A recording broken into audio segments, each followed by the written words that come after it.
आरक्षण खत्म करने को लेकर लगी आग से भारत का पड़ोसी मुल्क बांग्लादेश बुरी तरह से जल रहा है। सरकारी संपत्तियां आग की लपटों में तब्दील हो चुकी हैं।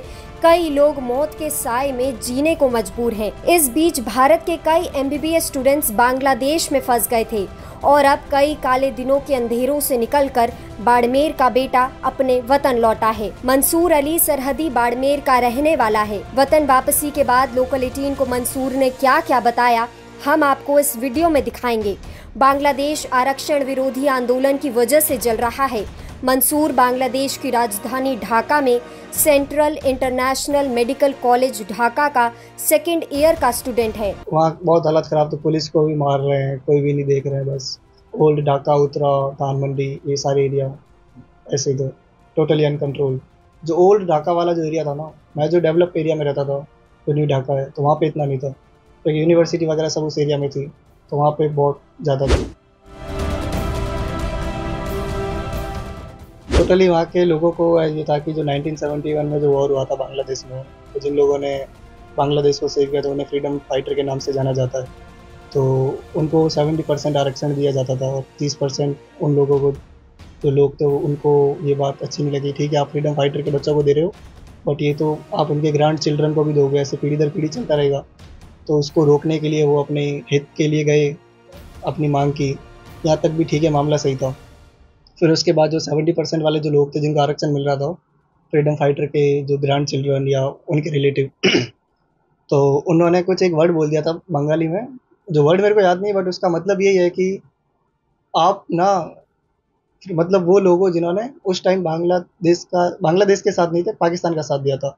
तो फिर वो बात आरक्षण की नहीं रही, फिर वो बात वो दिल पे लग गई, ऐसा कुछ, फिर वो बात आगे बढ़ गई थी। तो फिर वही चल रहा था कि जो सामने दिख रहे हैं बस मार रहे हैं, उनको पकड़ के। इंसानियत नहीं रही थी उस टाइम, ये चल रहा था उस टाइम। बाकी जो PM है वो खुद देश छोड़ के चली गई थी स्पेन। तो टोटली वहाँ के हालात कंट्रोल करने वाला कोई नहीं था। लोग अपने अकॉर्डिंग चल रहे थे, जो सामने दिख रहा है उसको मार रहे हैं बस।